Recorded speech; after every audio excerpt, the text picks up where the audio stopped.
안녕하세요. 멜묵상. 오늘은 고린도전서 15장 1절부터 11절 말씀 보도록 하겠습니다.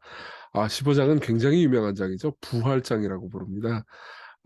그래서 이제 예수 그리스도의 부활이 우리의 삶에 어떤 영향을 미치는지, 그리고 예수 그리스도의 부활이 정말 사실인지, 그리고 그 부활의 본질이 무엇인지에 대해서 상세하게 논증하는 장인데요.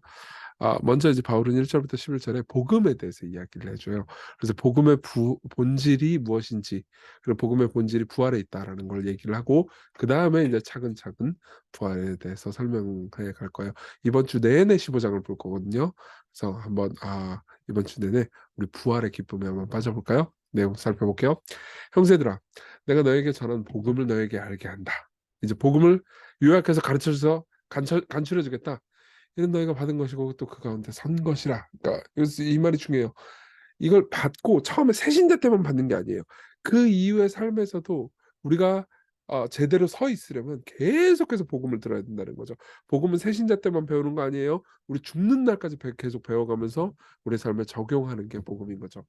너희가 만일 내가 전한 그 말을 굳게 지키고 헛되이 믿지 않았으면 그로 말미암아 구원을 받으리라. 그래서 3절부터 7절은요. 그러니까 이게 바울의 말이라기보다는 바울이 인용하는 말이라고 보시면 돼요. 그때 당시 고대 교회에 복음이란 무엇인가를 간단하게 요약하는 요약문을 바울이 인용해 주는 거라고 대부분의 학자들은 그렇게 봅니다. 실제로 그리스어로 보면은 그렇게 보여요. 3절부터 보면 내가 받은 것을 먼저 너에게 전했다. 이는 이제 여기서부터가 인용문이에요. 성경대로 그리스도께서 우리 죄를 위하여 죽으시고 장사지름 받으셨다가 성경대로 사흘 만에 다시 살아나사 개바에 보이게 보이시고 후에 12 제자에게와 그 외 500의 형제에게 일시에 보이셨나니 그 외 지금까지 대다수는 살아있고 어떤 사람들은 잠들었으며 그 외 야고보에게서 보이셨으며 그 외 모든 사도에게 와. 예. 이 내용들을 보자면 이렇습니다. 그러니까 고대 교회에서 이게 뭐 교제나 이런 것 정도는 아니지만 실제로 이런 말을 굉장히 많이 썼던 것 같아 보여요. 무슨 말이냐면 성경대로 그리스도께서 우리 죄를 위해 죽으셨어요. 그러니까 그분이 죽으셨어요. 이건 역사적 사실이라는 거 여러분들이 다 이건 뭐 신앙인이 아닌 사람도 인정을 하죠. 그리고 그것은 성경의 예언을 성취한 거였습니다. 근데 또 장사한 지 사흘 만에 살아나신 것도 성경의 예언을 성취하신 거죠. 그러면서 5절부터 7절에 바울은요. 그리고 당시의 고대 교회는요. 여러 인물들을 언급합니다. 그럼 왜 이 인물들을 언급했느냐? 이 지금 이 신조가 이 4절부터 7절에 있는 이 문장이잖아요. 이 문장은 예수께서 십자가에 못 박혀 죽으시고 부활하신 지 몇 달 안 돼 가지고 작성된 문장이에요. 그 말은 무슨 말이냐면은 이런 거죠. 그러니까 이 많은 사람들이 부활을 전설이라고는 생각하거든요. 그죠? 뭐 사람들이 만들어낸 전설이지. 고대 사람들은 신화 같은 것도 잘 믿었잖아. 이렇게 생각하는데 아니에요. 고대 사람들은 고대 사람들일 뿐이지 바보 멍청이들이 아니에요. 예, 현대인들보다 더 똑똑한 사람들하고 생각해 볼 만한 이 여지도 많습니다. 그러니까 당연히 사람이 죽으면 다시 못 살아난다는 걸 알고 있는 사람들이었어요. 근데 만일 이 모든 것들이 거짓말이라고 해 보세요. 그러면은 그 최소 몇십 년 그리고 몇백 년 후의 이야기를 지어낼 거 아니에요. 예를 한번 제가 들어볼게요. 제가 여러분들한테 이런 얘기를 한다고 합시다. 이번 주 주일날 여러분 제가 개척할 때 2011년도에 제가 교회를 개척했는데요. 그때 얼마나 제가 대단했는지 아십니까? 제가요 뭐 예배 시간에 막 병든 자 고치고 죽은 사람을 살린 적이 있어요.'라고 말한다고 해 보세요. 그러면 여러분들이 그걸 믿을까요, 안 믿을까요? 안 믿겠죠. 그쵸? 근데 제가 뭐 "아니야 진짜야." 막 하면은 믿겠어요?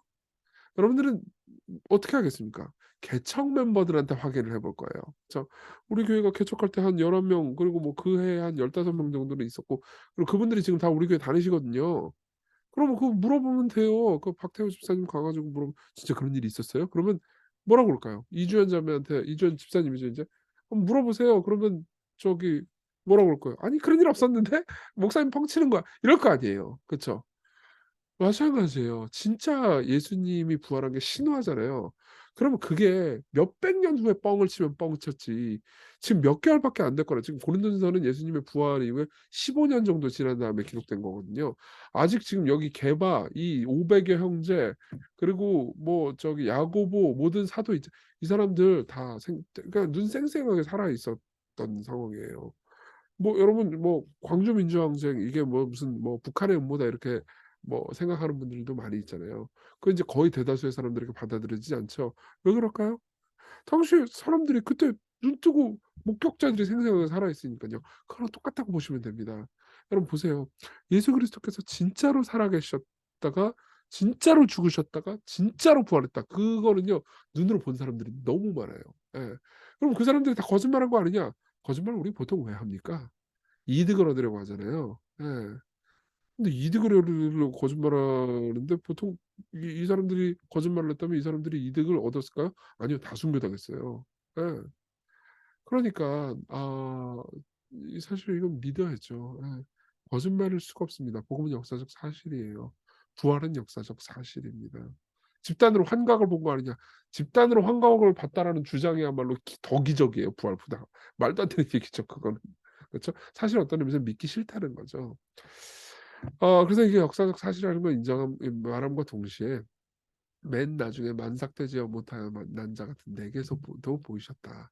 그러니까 바울은 나도 예수님을 봤다고 얘기합니다. 실제로 부활하신 예수님을 바울은 봤죠. 나는 사도 중에 가장 작은 자라. 나는 하나님의 교회를 박해하였으므로 사도라 칭함받기를 감당하지 못할 자니라. 그러나 내가 나 된 것은 하나님의 은혜로 된 것이니 내게 주신 그의 은혜가 헛되지 아니하여 내가 모든 사도보다 더 많이 수고했으나 내가 한 것이 아니오 오직 나와 함께 하신 하나님의 은혜로라. 이거 무슨 말이냐면 이런 거예요. 그러니까 나도 부활을 전한다. 나는 원래 하나님의 교회를 박해했던 사람이거든. 근데 지금 부활을 전하잖아.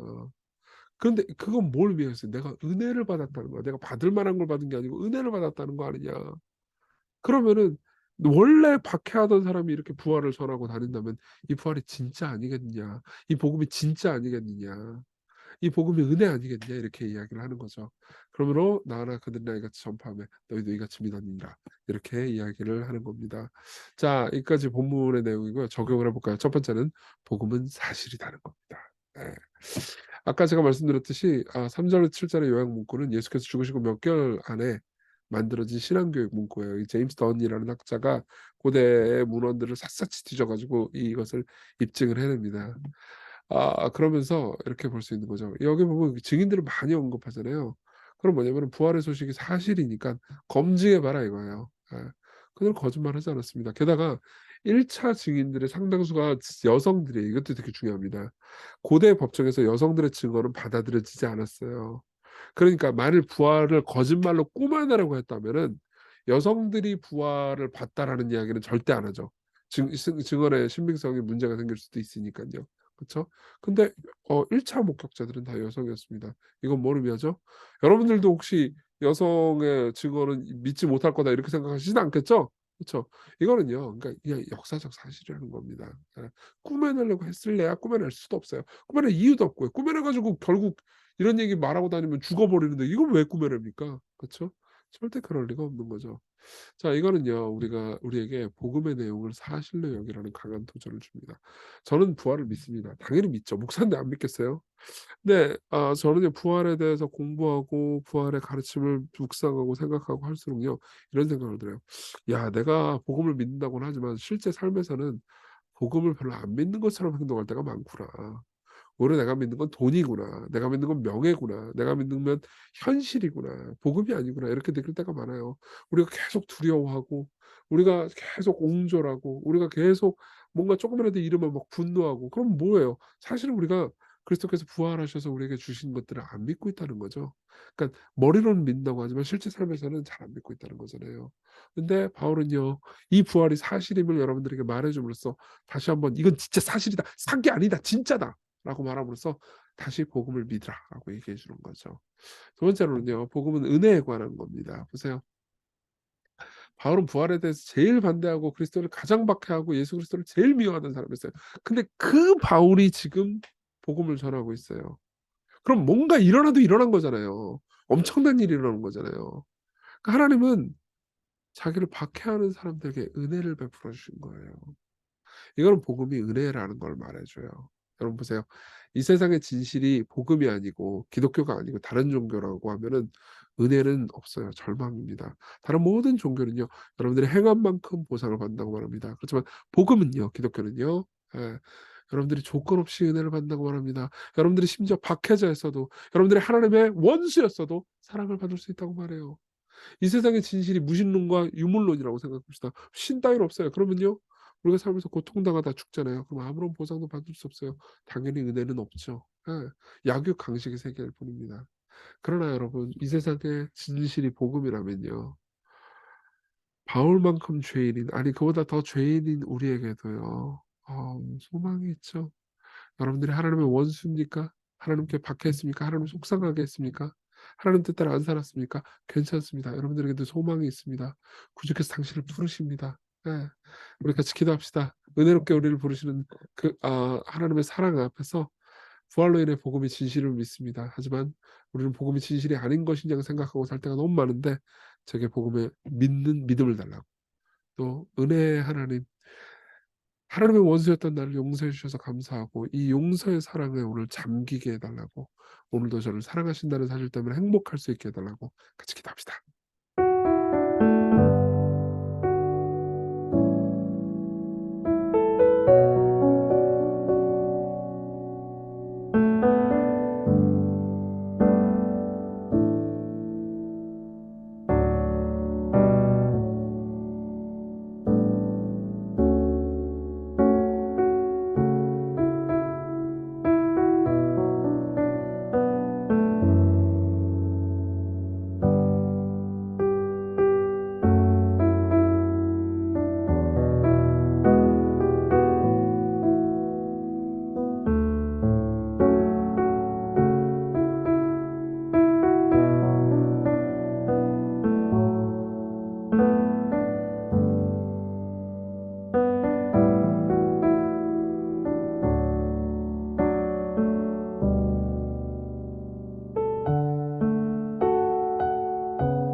기도하겠습니다. 자비로우신 아버지, 부활이 우리에게 복음이 진실임을 말해줍니다.